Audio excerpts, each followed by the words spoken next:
آمنوا صلوا علیہ وسلموا تسلیما اللہم صل علی سیدنا و شفیعنا و حبیبنا و مولانا محمد معدن الجود والکرم وعلی آلہ وبارک وسلم صلاۃ و سلام علیک یا رسول اللہ صلی اللہ تعالی علیہ وسلم لا الہ الا اللہ محمد رسول اللہ صلی اللہ تعالی علیہ وسلم.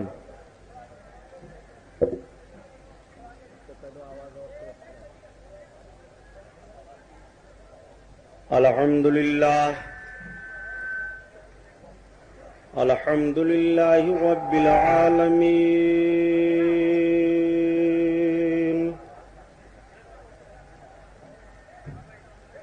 الصلاۃ والسلام علی سید المرسلین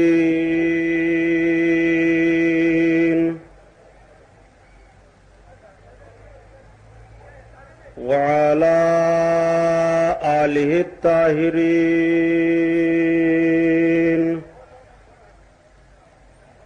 واصحابہ المطہرین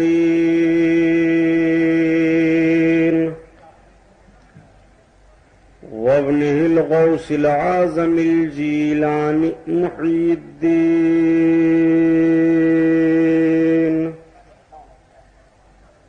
واہل بیتہ اجمعین اما بعد اعوذ باللہ من الشیطان الرجیم بسم اللہ الرحمن الرحیم قال اللہ تعالی فی القرآن العظیم والفرقان الحمید فاذکرونی اذکرکم واشکروا لی ولا تکفرون. سبحان اللہ سبحان اللہ. صدق اللہ البصیر القدیر وصدق رسولہ الرشید النذیر والحمد للہ رب العالمین.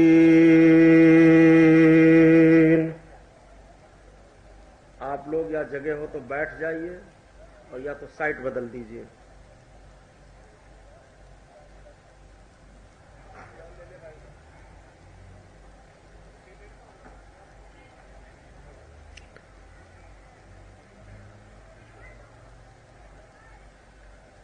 حضرات،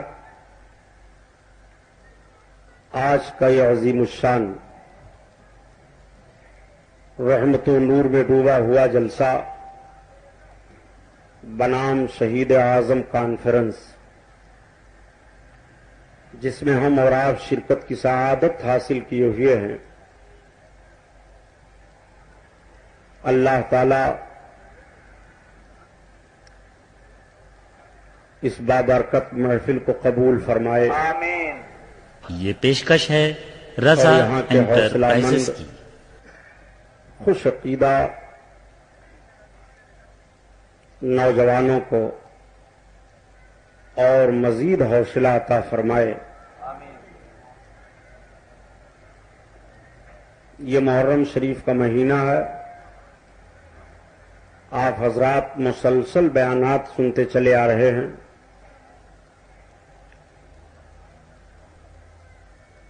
عزیزم غلام مصطفیٰ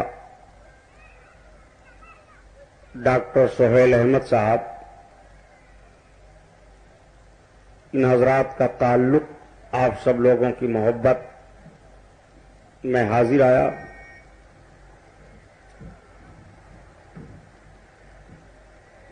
ابھی عاشوراء کا دن گزر کر کے 11ویں شب میں آپ کے قریب کاپڑیا نگر میں ایک عظیم الشان بیان ہوا، جس جلسہ کے ذمہ دار عالی جناب سیٹھ عبد المجید صاحب تھے. اسی تقریر کا کچھ حصہ میں یہاں عرض کروں گا، سبحان اللہ. اس لیے کہ یہاں کے بعد آپ کے قریب ہی مجھے اور جگہ جانا ہے.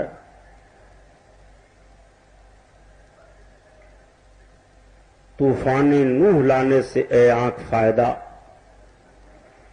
2 اشک ہی کافی ہیں گر کچھ اثر کریں. حسب معمول آئیے نعت پاک رسول صلی اللہ تعالی علیہ وسلم سے بیان کا آغاز ہو، سبحان اللہ، لیکن اس سے پہلے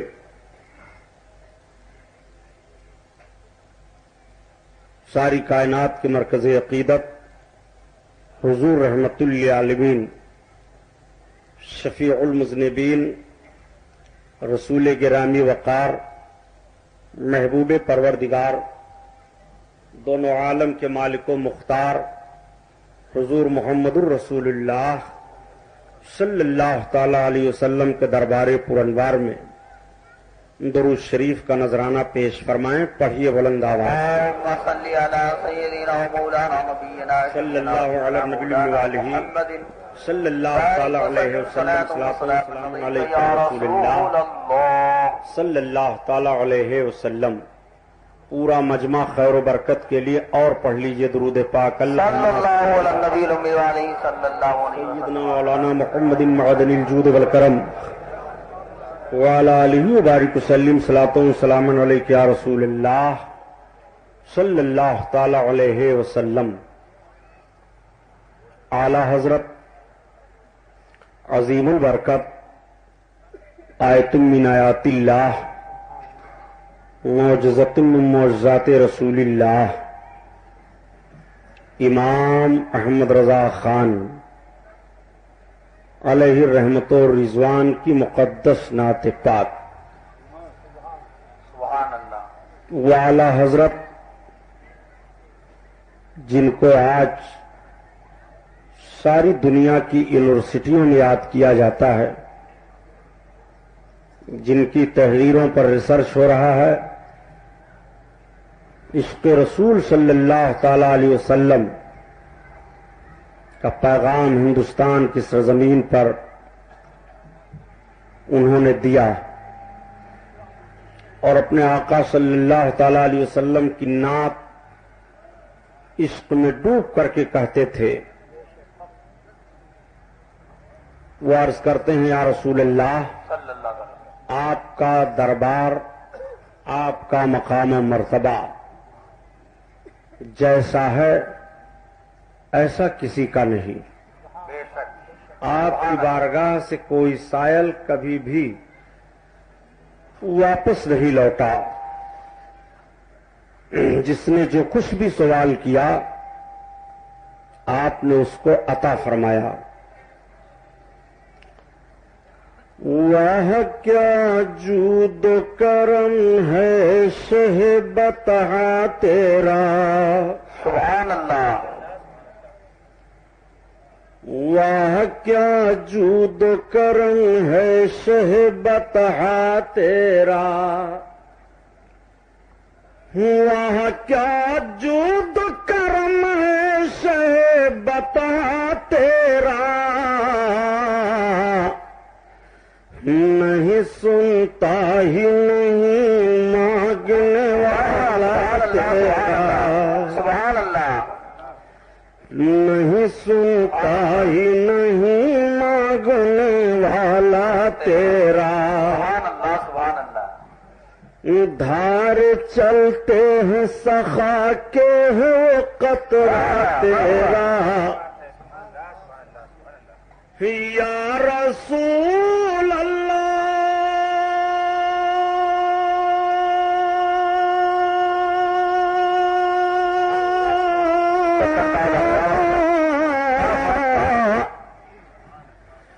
دھار چلتے ہیں سخا کے ہے قطرہ تیرا،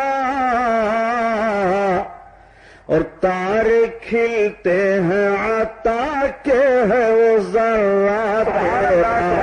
نعرہ تکبیر، نعرہ رسالت، جشن شہید اعظم، سبحان اللہ، سبحان اللہ، تارے کھلتے ہیں عطا کے وہ ہے ذرہ تیرا۔ ساری دنیا آقائے کریم صلی اللہ تعالی علیہ وسلم کے نام پر روزی پا رہی ہے۔ واہ واہ، سبحان اللہ، رب نے سب کو سرکار کے کرم سے نوازا۔ بے شک اعلی حضرت عظیم البرکت فرماتے ہیں آسماں خان زمیں خان زمانہ مہمان. زمین دسترخوان ہے سب کھاؤ، آسمان دسترخوان ہے، زمین و آسمان کے درمیان سب رہنے والے مہمان ہیں. بے شک. آسمان خان زمین خان زمانہ مہمان. آسمان خان زمین خان زمانہ مہمان. صاحب خانہ لقب کس کا ہے تیرا تیرا. سبحان اللہ. صاحب خانہ لقب کس کا ہے تیرا تیرا. سبحان اللہ. مٹ گئے مٹتے ہیں مٹ جائیں گے آدھا تیرے. بے شک. آدھا کا مطلب ہوتا ہے دشمن. مٹ گئے مٹتے ہیں مٹ جائیں گے آدھا تیرے. مٹ گئے مٹتے ہیں مٹ جائیں گے آدھا تیرے. مٹ گئے مٹتے ہیں مٹ جائیں گے آدھا تیرے. نہ مٹا ہے نہ مٹے گا کبھی پرچہ تیرا. مٹا ہے مٹے گا کبھی چرچا تیرا کبھی چرچا تیرا. واہ کیا جود و کرم ہے شہ بتا تیرا. نہیں سنتا ہی نہیں مانگنے والا تیرا. سبحان اللہ. سبحان اللہ. تو گھٹائے سے کسی کے نہ گھٹا ہے نہ گھٹے. تو گھٹائے سے کسی کے نہ گھٹا ہے نہ گھٹے. جب بڑھائے تجھے اللہ تیرا. سبحان اللہ. جب بڑھائے تجھے اللہ تعالی تیرا. جب بڑھائے تجھے اللہ تعالی تیرا. یہ کیا جود و کرم ہے شہ بتا تیرا. نہیں سنتا ہی نہیں مانگنے والا تیرا. درود پاک. اللهم صل على سيدنا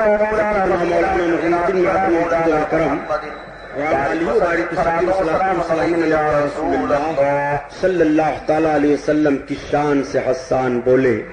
فدائے حامل قرآن بولے. غلامی موتی ایمان بولے. ان تارس دقیقہ دان بولے. ادب کا مطلع تابان بولے. واحسن من کلم ترقت عینی واجمل من کلم طلب النساء. خلقت مبرعا من کل عیب کانکا قد خلقت کما تشاء. ہزار بار بشویم دہنز مشک و گلاب ہنوز نام تو گفتن کمال بے ادبیست.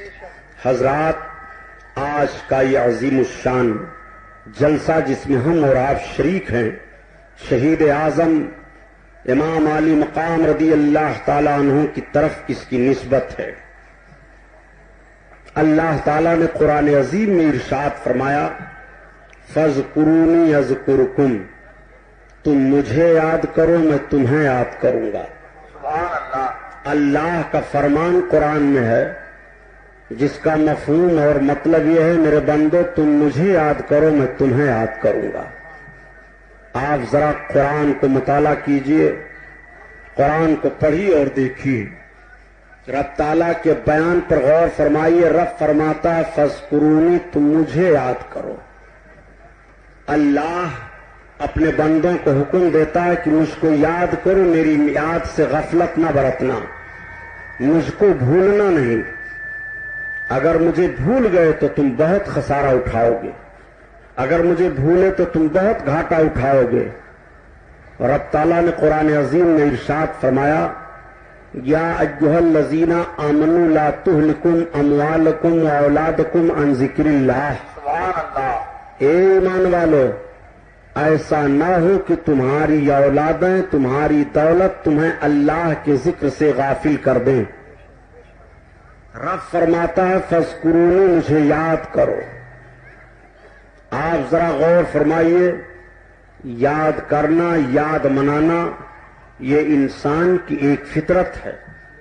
ہر آدمی کسی نہ کسی کو یاد رکھتا ہے، اس کو یاد کرتا ہے، اپنے ذہن و فکر میں اس کے تعلق سے سوچا کرتا ہے۔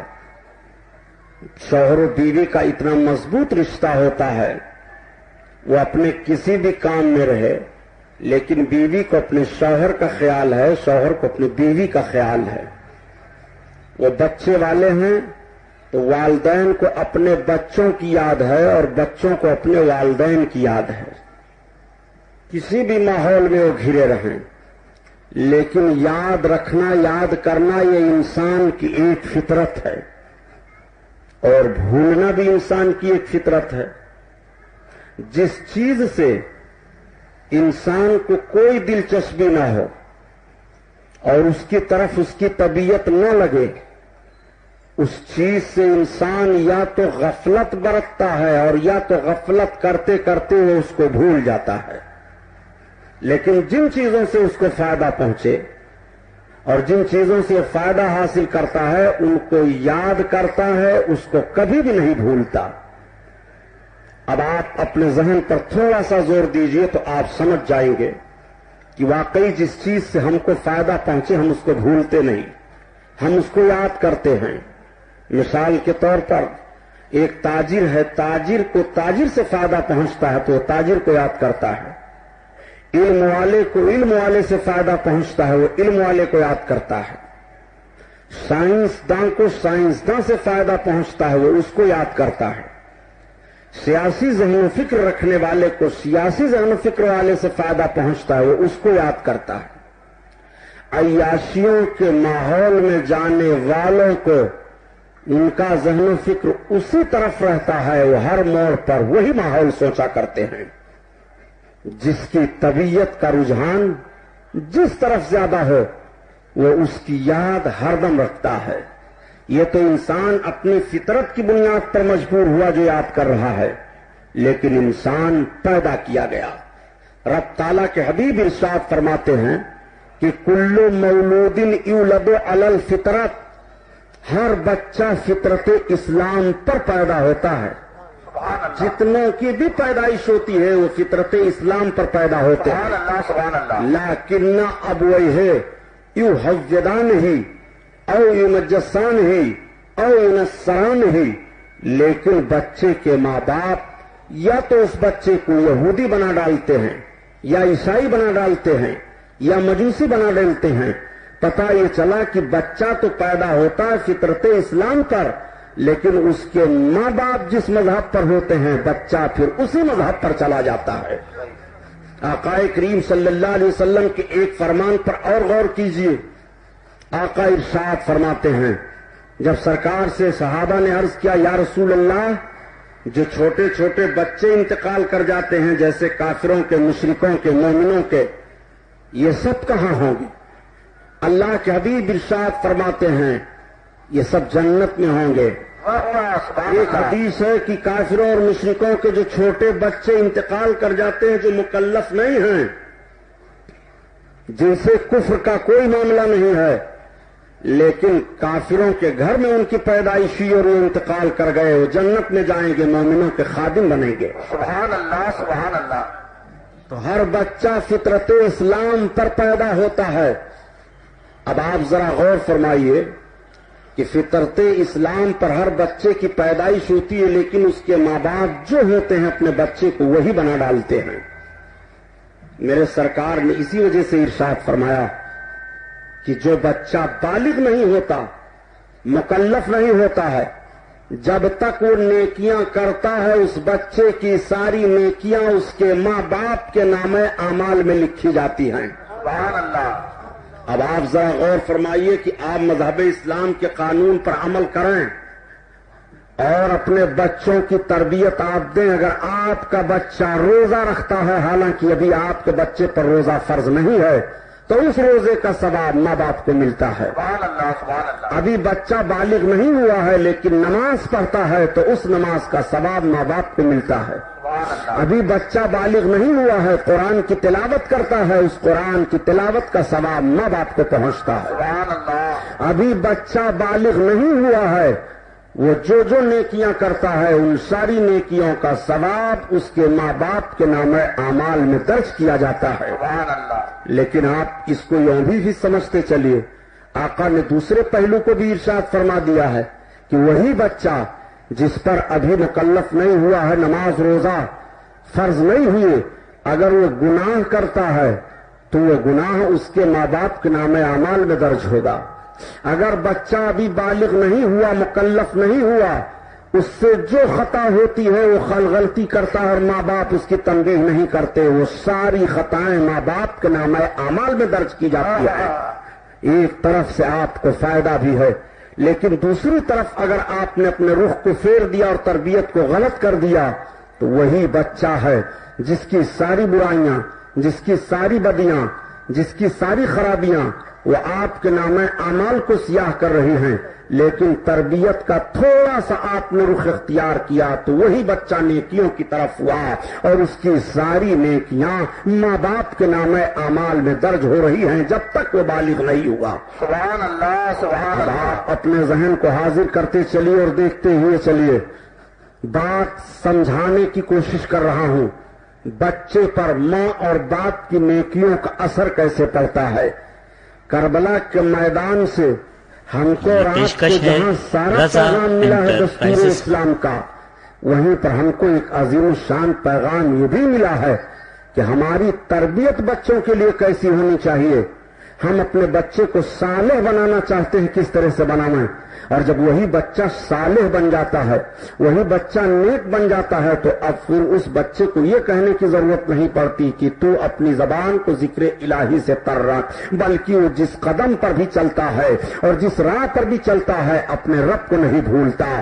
ہر موڑ پر وہ اپنے رب کو یاد کرتا ہے، اس لیے کہ اس کے رب کا فرمان ہے فذکرونی، مجھ کو یاد کرو. سبحان اللہ سبحان اللہ. ایک بات اور میں آپ کو بتاؤں، پورے یورپ کے لوگ مل کر کے یہ ذہن و فکر طے کرتے ہیں کہ آخر یہ بتایا جائے اور اس بات کا فیصلہ لیا جائے کہ پوری دنیا میں بے حیائیاں زور سے پھیل رہی ہیں، برائیاں بہت پھیل رہی ہیں، قدم قدم پر شرافت و تقدس کا جنازہ نکل رہا ہے، اتنی بے حیائیاں پھیل گئی ہیں.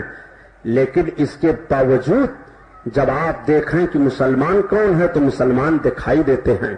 اس کے باوجود جب نماز کا وقت ہوتا ہے تو مسجدوں کی طرف ان کے قدم رواں دواں ہیں. آخر ان کا ذہن و فکر مذہب اسلام سے کیسے پھیرا جائے؟ مذہب اسلام سے ان کے ذہن و فکر کو ہٹا کر کے، ان کے ذہن و فکر میں آزادی لا کر کے اور بالکل اسلام کی لگن کو، اسلام کی محبت کو اس کے دل سے دور کر دیا جائے. پوری طاقت لگائی گئی، بے حیائیوں کو عام کیا گیا، ننگا پن کو عام کیا گیا. ایسے ایسے ادارے قائم کیے گئے کہ جن اداروں میں پڑھنے کے بعد بچہ بجائے ایک شریف انسان بننے کے ایک رذیل انسان بن کر کے نکلتا ہے. اتنی بے حیائیاں بڑھ گئی ہیں کہ شریف انسان اپنی نگاہ کو اٹھا کر کے ان بے حیائیوں کی طرف ہمت و جرات نہیں کرتا ہے کہ دیکھے اس کے شرافت و تقدس کا جنازہ نکل جاتا ہے. وہ پریشان ہو جاتا ہے. پورے یورپ کے لوگ پریشان ہو گئے مگر مسلمانوں کے ذہن و فکر کو نہیں پھیر سکے. ان لوگوں نے طے کیا کہ ایسا کیا جائے، جو بچے مذہب اسلام میں پیدا ہوتے ہیں ان بچوں کے ماں باپ کو اتنی سہولتیں دی جائیں کہ یہ مذہب اسلام کے سارے قوانین کو بھول جائیں. تو ان کو سہولتیں دی جانے لگی، ان کو ریزرویشن دیا جانے لگا، ان کو حصہ دیا جانے لگا. ان کا ذہن و فکر دینداری کی طرف سے پھیر کر کے دنیا داری کی طرف لایا جانے لگا. انہوں نے حصہ تو لے لیا لیکن اس کے باوجود بھی ان کے بچوں کا ذہن اسلام سے نہیں پھرا. انہوں نے حصہ تو لے لیا، لیکن اس کے باوجود جب مسجد میں اذان کی آواز سنائی دی تو اپنی کرسی سے اٹھ کر کے مسجد کی طرف جاتا ہوا دکھائی دے رہا ہے۔ آفس میں بیٹھ کر کے اس کے شرافت و تقدس پر حملہ تو کیا گیا، لیکن جب مغرب کا وقت ہو گیا تو آفس بند ہوتی ہے، مسلمان کا قدم مسجد کی طرف بڑھ جاتا ہے۔ عورت کی طاقت حیران ہو جاتی ہے کہ آخر وجہ کیا ہے، ہم نے اتنی طاقت لگائی، اس کے ذہن و فکر کو اس طرح سے ہم نے موڑا، لیکن پھر بھی یہ ذکر الہی سے باز نہیں آتا ہے، پھر بھی اپنے رب کو نہیں بھولتا ہے۔ دوسرا رخ اختیار کیا، اور دوسرا رخ اختیار کیا کہ ایسا کیا جائے کہ ان کی بیویوں کو وہ سہولتیں دی جائیں کہ انسان شوہر اپنی بیوی کا ایک ایسے ماحول پر پابند ہو جایا کرتا ہے کہ بیوی جب جو چاہے اس سے اس بات کا اقرار کروا سکتی ہے۔ تو عورتوں کو ریزرویشن دیا جانے لگا، عورتوں کو بھی آفسوں میں لایا جانے لگا۔ عورت اگر کم خواندہ ہے، سلیقہ مند نہیں ہے، جب بھی اس کو اتنی سہولت دی جائے کہ وہ اپنے شوہر کے دباؤ میں نہ رہ سکے، اس کو خود کفیل بنا دیا جائے، اس طرح سے آزادی عورتوں کے ذہن و فکر میں دی جائے تاکہ مذہب اسلام کی طرف سے ان کا ذہن پھرے اور ذکر الہی سے ان کا ذہن خالی ہو، اپنے قلب میں اپنے رب کی خشیت نہ دیکھیں۔ اس طرح سے عورتوں کو رجھانے کی پوری کوشش کی گئی، ان کو ننگا کر دیا گیا، ان کو پارکوں میں لا کر کے کھڑا کر دیا گیا، ان کی آبرو پر دن دہاڑے حملہ کیا گیا، بازار حسن میں ان کی آبرو کو نیلام کیا جانے لگا۔ لیکن اس کے باوجود بھی عورت نے سب کچھ برداشت کر لیا، اللہ کے ذکر سے اس کا دل خالی نہیں ہوا، اس نے سب کچھ برداشت کر لیا، گناہوں میں ملوث ضرور ہو گئی لیکن کفر کرنے کے قریب وہ نہیں گئی، اس نے کفر کا ساتھ نہیں دیا۔ یہ مجبور ہو گئے کہ ایسے ماحول کو پیدا کرنے کے باوجود ہم کامیاب نہیں ہو سکے۔ ان کی گود کا نکلا ہوا بچہ اس پرورش سے اور اس ماحول سے نکلتا ہے، پھر بھی وہ اسلام کو یاد کرتا ہے، پھر بھی وہ مسلمان بن کر کے رہتا ہے، پھر بھی وہ مسلمان بن کر کے جیتا ہے، پھر بھی وہ اپنے آپ کو احساس کرتا ہے کہ میں مسلمان ہوں۔ اب کون سا تیسرا رخ اختیار کیا جائے؟ ہر سائٹ سے اختیار کر کے یہ تھک ہار گئے تو انہوں نے اندازہ لگایا آخر یہ جوہر پیدا کہاں سے اس کے اندر ہوتا ہے، یہ سلیقہ اس کے اندر پیدا کہاں سے ہوتا ہے۔ تو ان کے ذہن و فکر نے فیصلہ کیا کہ وہی عورت جس کو ریزرویشن دینے کی کوشش کی گئی ہے، وہی عورت جس کو آزادی دینے کی کوشش کی گئی ہے ان کی زبان میں، وہی عورت جس کو ہر طرح سے سہولت دینے کی کوشش کی گئی ہے، وہی عورت جب اپنے بچے کو تھپکیاں دیتی ہے تو اپنے مولا کا نام یاد دلایا کرتی ہے، وہی اپنے بچے کو جب سلاتی ہے تو رب کا نام یاد دلایا کرتی ہے، وہی بچہ جو پیدا ہوا ہے اور اپنی ماں کی گود میں سوتے سوتے اپنے رب کا نام سنتا ہے، اس کے دل پر نقش ہو جاتا ہے۔ اب جوان ہونے کے بعد جس موڑ پر بھی وہ جائے تو اللہ کو یاد کر رہا ہے، جس ماحول میں وہ رہے اللہ کو یاد کر رہا ہے، جس سوسائٹی میں وہ رہے اللہ کو یاد کر رہا ہے، خلوت و جلوت میں رہے اللہ کو یاد کر رہا ہے، اپنے اور غیر میں رہے اللہ کو یاد کر رہا ہے۔ فاذکرونی، مجھ کو یاد کرو، رب فرماتا ہے مجھ کو یاد کرو۔ اب آپ ذرا غور فرمائیے پیارے، بندے سے رب فرمائے بندو مجھے یاد کرو، اور رب پھر فرماتا ہے کہ جب مجھے یاد کرو گے تو جانتے ہو تمہارا کیا حال ہوگا۔ فاذکرونی اذکرکم، تم مجھے یاد کرو تو میں تمہیں یاد کروں گا۔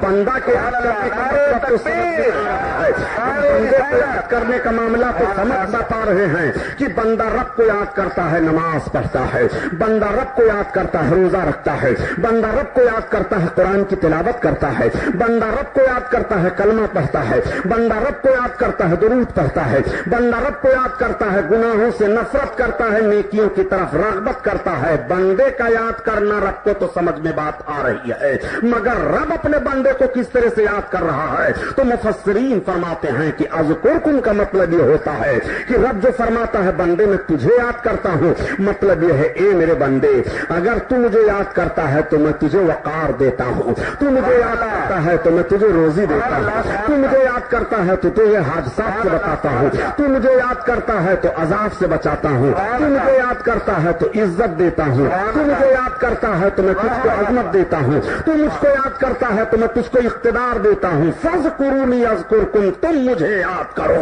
میں تمہیں یاد کروں گا۔ تو مجھے معبود کہہ، میں تجھے بندہ کہہ رہا ہوں، تو مجھے معبود کہہ، میں تجھے عابد کہہ رہا ہوں، تو مجھے غفار کہہ رہا ہے، میں نے تیرے گناہوں کو بخش دیا، تو مجھے ستار کہہ رہا ہے، میں نے تیری خطاؤں کو چھپا دیا، تو مجھے خالق کہہ رہا ہے، میں نے مخلوق کو تیرے تابع فرمان کر دیا، تو مجھے معبود کہہ رہا ہے، میں تجھ کو